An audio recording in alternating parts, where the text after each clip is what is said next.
جارشترم کاتتان باش ئێمە هەر لە شوێنی ڕووداوەکانی دەمێ بازەوەکەم کە کەمێک بەر لە ئێستا لە هەور شێخ زەنجی هاوسەرۆکی یەکێتی نیشتیمانی کوردستان نووسینێکی بڵاو کردوتەوە بۆ پەیامێکی ناردووە دەڵێت بە توندی هێرشەکانی سەر هەولێر سەرکۆنە دەکەم کە ژیانی هاوڵاتیانی خستە مەترسیەوە بە هیچ شێوەیەک ڕێگە نادێن ژیانی هاوڵاتیانمان بخرێتە مەترسیەوە و سەقامگیریان تێک بدرێت داواش لەلایەنە پەیوەندیەکان دەکەین لێکۆڵینەوە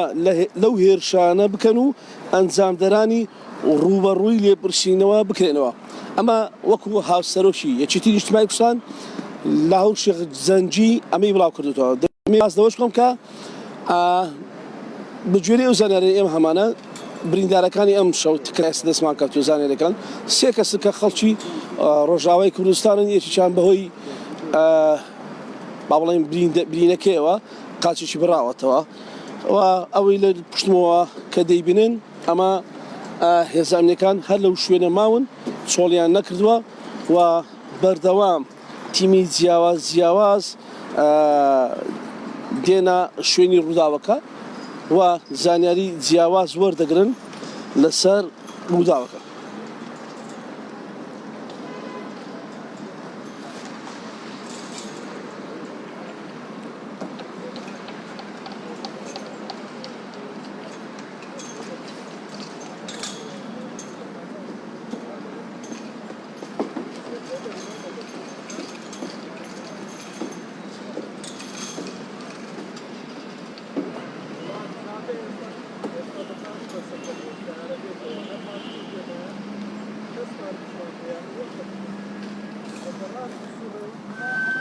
مەڵێ ئەو دیمەنانی دەبینن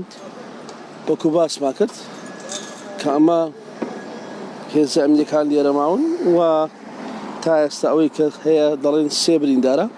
بەڵام حکوومەتی هەرێمی کوردستان بە تایبەت وەزارەتی ناوەخۆی هەرێمی کوردستان کە ڕایگەیان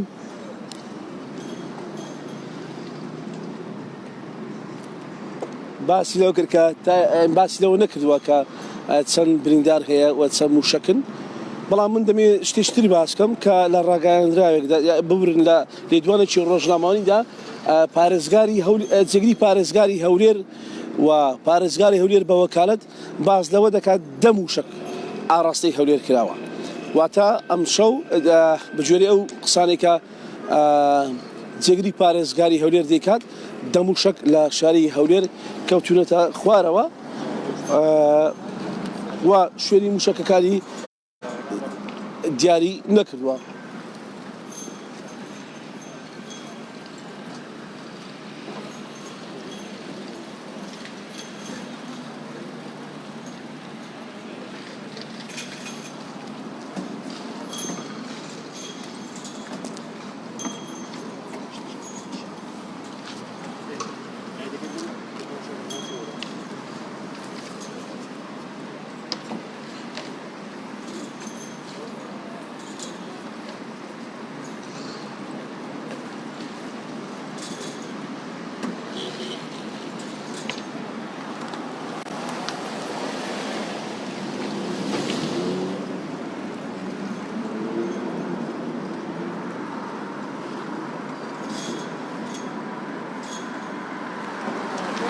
کە ئەوەی دەبینن خەریکە شەقامەکان ئاسایی دەکرێنەوە بە تایبەتی ئەو سایدەی کە موشەکەکەی بەرکەوتووە چکامە پێسکردنەوە هەیە لێرە ئۆتۆمۆبیلەکان پێس دەکەنەوە و هیچ کێشە و گرفتێک نییە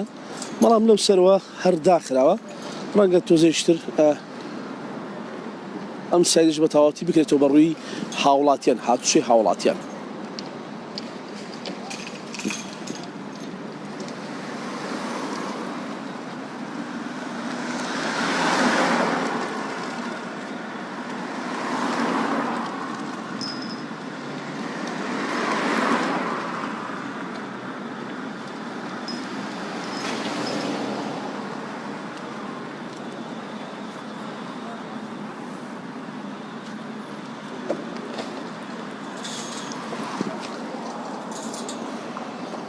دەمێ باسی ئەوەش بکەم کە زانیاری تازە هەن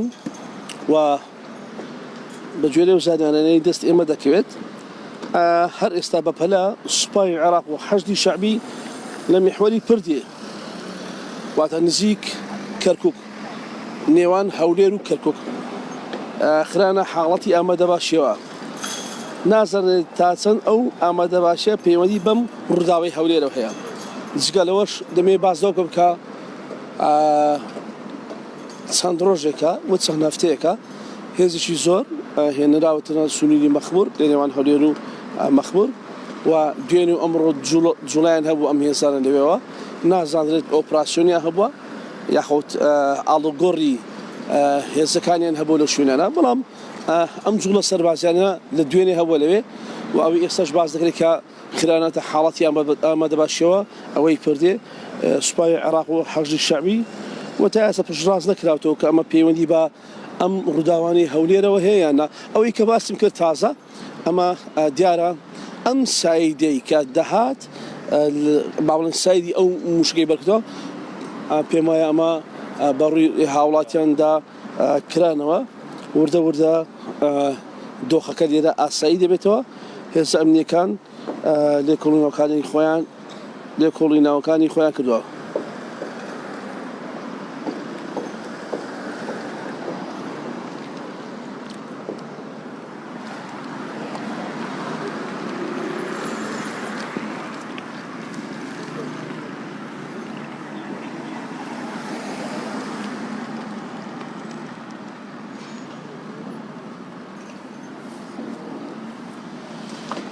ئەو دیمەرانەی دەیبینن ئەمە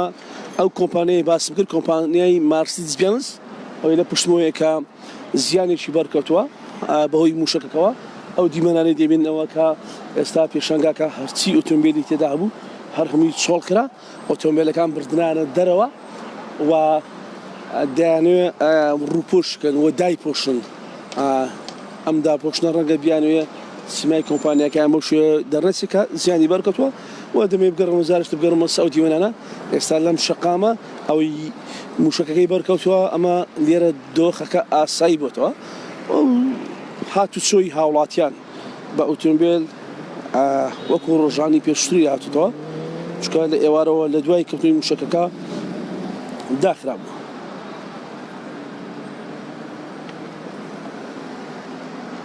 دەمێ باسەوە بکەم تا ئێستا هیچ بەرپرسێکی ئاسایش وتەبێژی ئاسایش و وتەبێژی پۆلیس لەسەر ڕووداوە قسە نەکردووە چکە دایانەوێت چاوەڕێ بکەن یاخود پێمان وایە ئێمە وەکو دەستگاکانی ڕاگەاندن چاوەڕێوە دەکەن لێکۆڵینەوەکان بە تەواوەتی ئەنجام بدرێن ئینجا قسەی لەسەر بکەن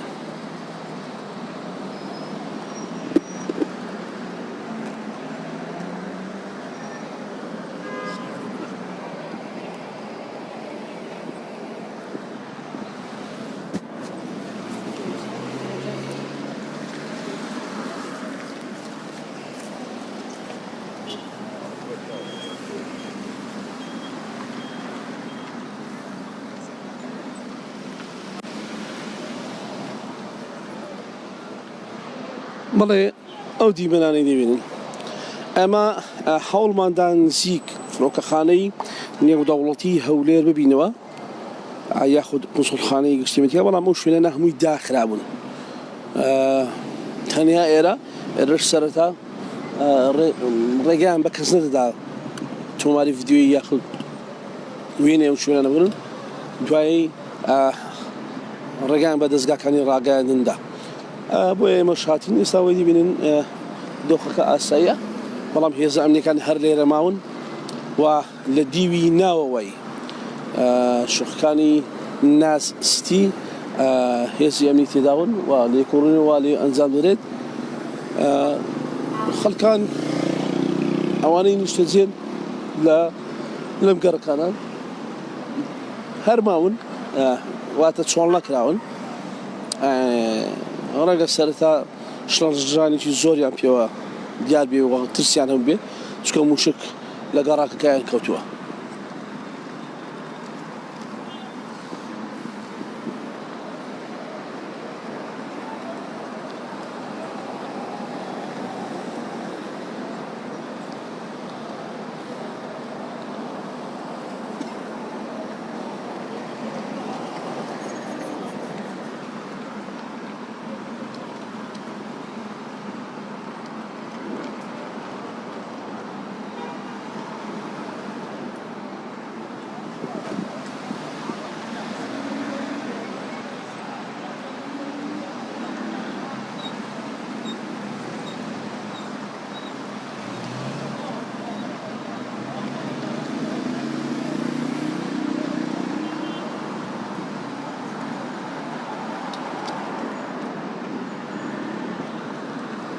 بەڵێ هەندێک زانیاری تازە گەشتۆ لامان نەمەوێ ئاماژە بۆ بکەم کە وەزارەتی تەندروستی لە ئێستادا ڕاگەیاندراوێکی بڵاو کردوتەوە باس لە ئەم ڕووداوە دەکاتن. وەزارەتی تەندروستی سەبارەت بە موشکەکانی ئەم شێوی شاری هەولێر ڕایگەیاند کەوا تەنها 3 بریندار هەیە کە ئێمەش سەرەتا باسمان لەوە کرد کە 3 بریندار هەیە. ئەم زانیاریانەی ئێمەی پشتڕاست کردێتەوە بازەوە دەکات برینداری یەکەم پاساوانی یەکێک لە قونسڵگەریەکانە لە گەڕەکی وەزیران باری تەندروستی باش و زێگیرە بەڵام چەند پروشکێکی ساسپەی بەرکەوتووە. برینداری دووەم کەسێکی کوردی ڕۆژ ئاوایە لە مەیدانی ئاژەڵ برینی قوڵە و شکانی هەیە باری تەندروستی تا ڕادەیەک جێگیرە. برینداری سێەم کەسێکی مەیدانی ئاژەڵانە باری تەندروستی جێگر نییە. دەست بەجێ فریاگوزاریان بۆ کراوە و کاری پێویستیان بۆ ئەنجام دەدرێت لە هۆڵی نەشتەرگەری و نەخۆشخانە ماونەتەوە. وەزارەتی تەندروستی 15 شوباتی 2021 ئەمە وەزارەتی تەندروستی لەسەر ڕووداوەکان ئەمایان کردووە، ئەم ڕاگەاندراویان بڵاو کردووە.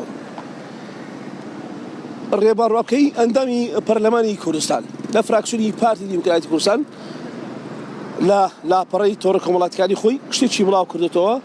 دەڵێت جارێکتر هەولێری ئاشتی خواز و پایتەختی پێکەوەژیان و ناوەندی سیاسی و دیبلۆماسی و قەرار لە هەرێمی کوردستان لەلایەن هەندێک هێزی دەرچوو لە یاسا و میلیشیاکان دەکرێتە ئامانج.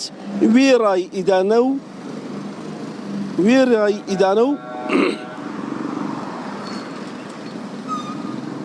پرۆتستۆکردنی ئەم کردەوە ناحەزیە هیوای ساغ و سەلامەتی بۆ تەواوی دانیشتوانی شاری هەولێر دەخوازین. بێگومان ئەم هێرشە موشکە بۆ خاتی ئەوە بووە ئارامی هەولێر بشلۆقێنن وەلێ مەگەر بەخەون بۆیان بێتە دی. هەولێری خۆڕاگر هەر بە خۆڕاگری دەمێنێتەوە. جگە لەمەش دەمێ باس لەو بکەم کە باڤڵ تاڵەبانی هاوسەرۆکی یەکیچیتی نیشتیمانی کوردستان ئەویش پەیامیی بڵاو کردوتەوە دەڵێت ئیدانەی هەر پیلانێک دەکەین کە مرامی تێکدانی ئارامی هەرمی کوردستانی لە پشتەوە بێت و هەموو هەوڵێک دەدەین بۆ ڕوبەڕوونەوەی هەر گروپ و تاقمێک کە ئاسایی شێرم بخەنە مەترسیەوە. بە هیچ شێوێکیش ڕێگە نادین ئاسایش و ئارامی کۆمەڵانی خەڵک تێک بدرێت. ئەو هێرشانی کرایە سەر شاری هەولێر مایەی نیگەرانیمانە هیوای زوو ساکبوونەوە بۆ برینداران دەخوازین و دڵیان بێگڕزی و یەک ئیرادەیی هێزە ئەمنیەکانمان دەتوانن ڕوبەڕووی ئاوەنگاریە ئەمنیەکان ببنەوە و ژیانێکی باشتر و ئارامتر بۆ هەمان فراهەم بکەن. دەمەوێت شتێکتان نیشان بدەم هەر ئێستا. ئەمە یەکێک لە ئۆتۆمبیلانەیە کە بەهۆی باڵێن ئەو موشەکانی ئاڕاستەی هەولێر کراون ئۆتۆمبیلەکە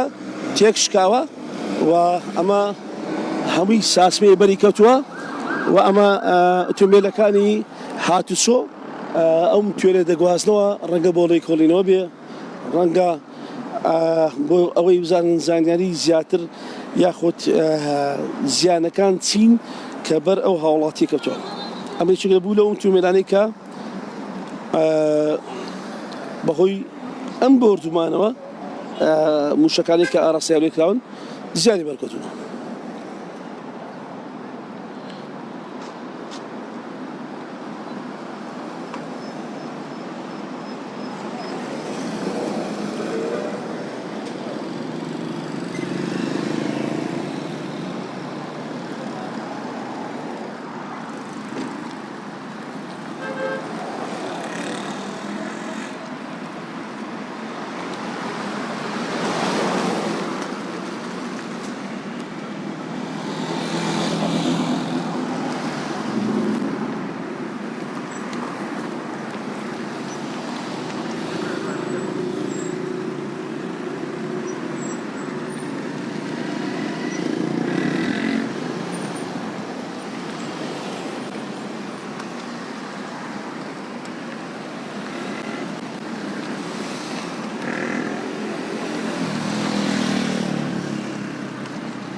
وڵێ دەمەوێت باسەوە بکەم کە وەزیری تەندروستی حکوومەتی هەرێمی کوردستان ئێستا سەردانی بریندارەکان دەکات لەم کاتەیە لە نەخۆشخانەی فریاکردنی شاری هەولێرە دەیەوێت بزانە دۆخی تەندروستەکان چۆنە ئەم سەردانی وەزیری تەندروستی لە کاتێکدا کەمێک وەرە ئێستا لە ڕاگەیاندراوێکدا باسی لەو سێ بریندارەکەن و دۆخیان چۆنە و خەڵکی شوێن و پیشەییان چییە ئێستاش خۆی سەردانی با بڵێن بریندارەکانی کردووە من دەمەوێت باسەوە بکەم گەرە وڵاتان کە لە داهاتوودا لە کاتژمێرەکانی داهاتوودا نوێترین زانیاری و تازەترین زانیاری لەسەر هۆکارەکانی ئەو موشکانی ئاڕاستی هەولێر کراون و چێن و زەرر و زیانەکان چین و چاوەڕێی ئێوەش دەکەین کە ڕاگەاندنەوەی فەرمیتر لەلایەن حکوومەتی هەرێمی کوردستانەوە بزانین و بۆ ئێوەی خۆشەویستی شارپرێس بخێنەوە.